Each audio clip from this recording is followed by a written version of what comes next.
the moment I have been waiting years for. Hello Fangang, and welcome back to my personal channel. I'm excited to say that today is the day I will finally be giving you my first thoughts on Netflix's The Sandman, the live action series. After reading the comics a few years back and falling personally head over heels in love with this story, I have been excited for this show ever since I first heard it announced. Ever since I first heard we were getting a live action adaptation of this, I was like, what? I am so here for that. While I'm not finished with the audiobook yet, I am also partway through that version of the narrative as well, so I'm going to give you my take on the series with sort of all of the perspective that I have in regards to all the different versions of this story and what I know of them. And by the way, if you haven't read the series and you haven't listened to the audiobook, can I just say, I highly recommend you do both of those things. If you have no experience with The Sandman, I'd say listen to the audiobook, then watch the show, then read the series after, but also try to watch the show in the next few weeks because Neil Gaiman has already shared on Twitter that this first month of The Sandman's release is actually a crucial time where Netflix will be looking to see if continuing the show and renewing it for more seasons makes sense for them. And you are going to want more seasons of this show once you've watched it. Trust me. And if you don't, I mean, let me know in the comments why and what you think, because I definitely want to hear those thoughts. Also, I'm coming at this with a lot of perspective, and I feel like there's a lot of people out there that are coming at it super fresh. So I'm always really curious about what that experience is like for people when they aren't familiar with the source material. With that in mind, I'm going to jump in and things are going to get maybe a little spoilery. So this is a warning about that. Spoiler warning, spoiler warning. However, I'll try to keep the spoilers on the lightish side if I can. Though honestly, while there are twists and turns you should experience for yourself first, this is very much a narrative where the journey is just as important, if not actually more important, I'd say, than the actual destination. So you'll probably enjoy reading, listening, or watching this story, even if someone has majorly spoiled a plot point for you. So if that has happened and you're like, I guess I can't read it or watch it or listen to it, you can, and you'll probably still enjoy it, in my opinion. What is The Sandman about, and why should you watch the show? Well, The Sandman is about the main character Dream, aka Morpheus, the king of dreams and nightmares. Dream belongs to a family of godlike beings known as the Endless, which embody concepts which rule over mortal life, the cosmos over. Dream ends up imprisoned, as he later states in the show, for over a century. And when he finally does escape, there is much he must do to repair the damage done to his realm of dreams and nightmares by his absence. But also, just because Dream is the titular character, the show and narrative isn't just about him. In fact, I would argue that this is a story that, while fantastical, very much speaks to a lot of the things we as humans experience. It's a story of transformation and evolution, filled with moments of joy and laughter, but also moments of poignant realization and sorrow. So it's not just a glorified series about a pasty white god who mopes about. And reviews that have summed it up as that, I think, have missed the point of this entire story. Also, Dream isn't only pasty white. He actually appears differently depending on who is looking at him and how they would see the god of dreams in their own mind's eye in terms of the canon. So yeah.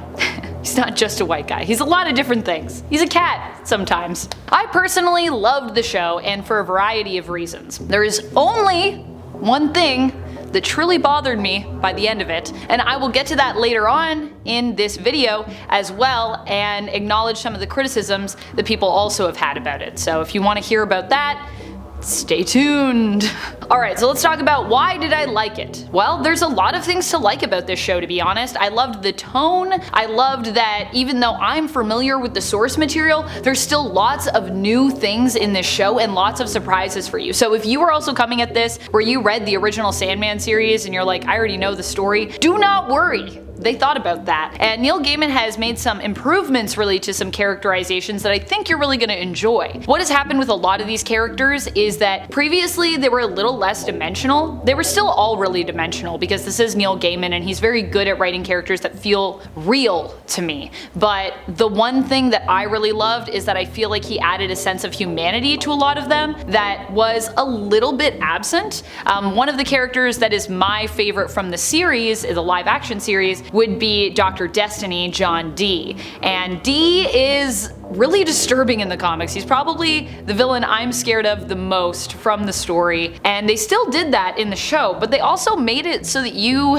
kind of feel bad for him in a way that I didn't really when I was reading the comic. To me, that is so brilliant. Every character kind of just feels like you can understand where they're coming from and why they're doing what they're doing, and it makes me curious for if we get more seasons, some of these other characters that have felt a little less like you could relate to them. Like, for example, the Queen of Fairies. What is Titania gonna be like in this story? That's what I want to see. She's a very like self-obsessed character, and so I'm just wondering, how do you make that relatable? I think that'll be really cool. The other thing is there are characters that are more just fleshed out in general. So we have characters like Ethel and Lushing Liu, and Ethel is the sort of the consort to Roderick Burgess, and this, she's kind of just like his girlfriend, and she seems pretty evil in the comic book story, but in this version you feel for her, you sympathize with her. She's not just a straight up villain. She does some bad things, but she's not a bad person necessarily, I guess, and I wasn't expecting that for Ethel. I also wasn't expecting for Lushing Liu to get a sort of reminder from Dream that she's also a person and that some terrible things happened to her, and that's why she is the way she is. I don't think that exists in the comic series, and you're gonna get that in the show, and I just thought the fact that Neil Gaiman has probably come back to a lot of this and taken apart some of these characters and been like, okay, this is what I would have said then, but now it's 2022, and like, what else can I bring is really, really awesome. And even with small characters you get that, so that's great. Also, the character development of Dream happens a little more quickly in the show. Initially in the comic series he's really unlikable, and he stays unlikable for quite a while, and it's very slow, his transition. By the end of season 1, we're already seeing some of that development with him in the way that he deals with Galt, who is actually an original character that was made for the show and is amazing. So I also love that we have characters that don't even exist in any other version of this narrative who have been added in and who are really cool. At least I don't think Galt's in the audiobook. They could be in the audiobook. I haven't gotten super far into it yet, so apologies Galt if you're in there, but also I think it's really cool that you can bring in new characters and still everything feels like I had to go back and actually ask myself, wait a minute, was Galt actually in this? Because I was convinced they were because they fit so well. So very cool stuff that way. The casting, by the way, is amazing. Everyone that's in this. Fiddler's Green is probably one of my favorites even for the casting, played by Stephen Fry, which is such a perfect casting. Tom Sturridge as Dream is obviously amazing. Kirby as Death. I mean, all of this casting is phenomenal. Mason Alexander Park as Desire is like fire. I have many feelings. I feel like I'm starting to blush just talking about Desire, which, how appropriate is that though, right? All of the casting is really well done, and I think, wow, we are so lucky to be living in this age where we get to have a series like this that was perfectly cast for us to enjoy. Even I'm gonna be controversial here and say that Gwendolyn Christie as Lucifer, I really enjoyed her as Lucifer, and I really thought that it was a great adaptation as well. I know that one's a little bit more, some people are on the fence about it. I liked it, but it's cool if you didn't like it. Let me know in the comments why you didn't like it, as long as you know it's not just because, oh, like, it's a lady Lucifer. Lucifer is pretty gender neutral to me in the comics even, so yeah, that's my opinion on that. There's also lots of great heart-wrenching moments in this. In the first episode, I think I cried about 20 minutes in. It was my first cry of this season. You don't think that a raven dying is something you're gonna cry over, and yet I cried over a raven dying, and then I was like, oh, damn it, this show is so good! Oh, I already know I'm in love. What a problem it is. What a great problem it is. So yeah, there's lots of moments like that that are gonna make you feel things and make you cry and make you giggle, and I just love that it can connect with us on that sort of cathartic level. I think anything cinema based, or any art form really, if it can make you feel an emotion truly and feel like it's real, then that is good art, at least in that respect. Maybe not everything is good, but that is a sign of good art to me. The writing in this I think is also really good. A lot of people are very on the fence about the writing, but I thought the writing was amazing. I would actually love to get a screenplay version of this just to read it out and see how I feel about it then, because it could also be just the direction and the acting that's really bringing me over to love the writing, but I do think the writing is very, very strong in the show, and there's a lot of conversations and moments that are just really well written and handled, in little details. There's lots of little details in this writing that is perfect, which makes it feel very much like a Neil Gaiman story. Although I don't think Neil Gaiman did the teleplay for it, so writing credits to the person that did the teleplay, because you rocked it and really brought those little moments to life, which is I think what makes the story in the comics so good. Alright, so talking a little bit about as well some of the similarities and the differences. I've seen a lot of people write reviews and say, you know, this adaptation is too close, or this adaptation I don't think is true to the material because I didn't like it. I think the people that are saying that haven't read it. I don't know, and I don't want to call everyone out because I don't know what their experience is. I don't want to tell them what their experience is. But I would say this is very true to the source material, but it still twists some things and adds in some new bits that you're not going to expect. And what it really does is it does a really good job of taking the story and adapting it to this new form, adapting it to live action. So some of the things that they do is the cast, I think is going to be a little bit more compressed overall in everything we get that's live action with the Sandman, because there's a lot of characters and it's just a lot to keep in your brain. And even now people are complaining there's a lot of characters, and what they don't realize, some people are changed or cut out to make it clearer for you, and I think that's smart. I think it does a good job of that, and like I said, it does also build on a lot of these bigger characters and even some of the smaller ones they kept to make them just more grounded. It's just really a more grounded adaptation of this story, probably the most grounded one that I've seen, which is also really cool because when you have a world of fantasy but it can feel really real, there's something magical about that. Let me address some of the critics. That's my favorite thing to do, and I feel like I should actually just do a series where I don't review the series or the movie, I just review the reviews, because some of these people that write reviews, I don't know, and that's also why I don't like to frame even my response to something as a review. I probably will put that in the title, that might be in the title right now, just so it's easier for you to find, or react, so it's easier for you to find, but really these are just my thoughts,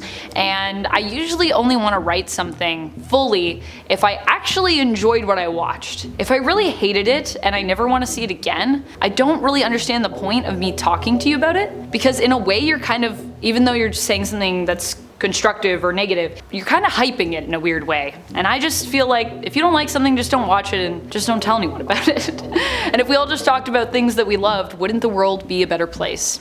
Maybe it would. I don't know. At least it would be a better place if we're talking about things that we love in terms of, you know, fandoms and art. Not necessarily in terms of, you know, policies that need to be changed in the world. Not talking about politically, just talking about artistically. So let's talk about some of these critics. So USA Today, they did an article about it. The author, I believe, was Kelly Lawler. I'm not going to call out all the authors on these though. You can look them up if you want. I'll probably put some links in the video description for you if you want to check them out.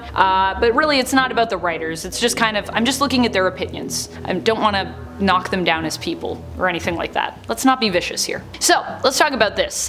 Some of the points that they mentioned. The series is slow, it's dull, there's random episodes that don't feel like they fit together, they don't really tie into discernible arcs, there's too many characters, the script writing is juvenile. Okay, so it is a little slowish. It definitely picks up as it goes, for sure. But I also feel like that's how the comics are, and I don't think there's anything wrong with the pacing. I feel like the pacing still feels good. It doesn't feel too slow, that's just, you need to kind of introduce everything so that then when you ramp it up it makes sense. So I hate when people complain about that, because to me it's like, yeah, but you need that to build the foundation. You know what I mean? Random episodes that don't fit together, they do fit together. I think they'll fit together as well as more as time goes on. Neil Gaiman, I think, writes a lot of stuff that's very much planting little Easter eggs for you early on and then bringing them back at the end, where you get a lot of aha moments, and I love those. So I think just be patient. And I don't think there's too many characters, and the script writing to me was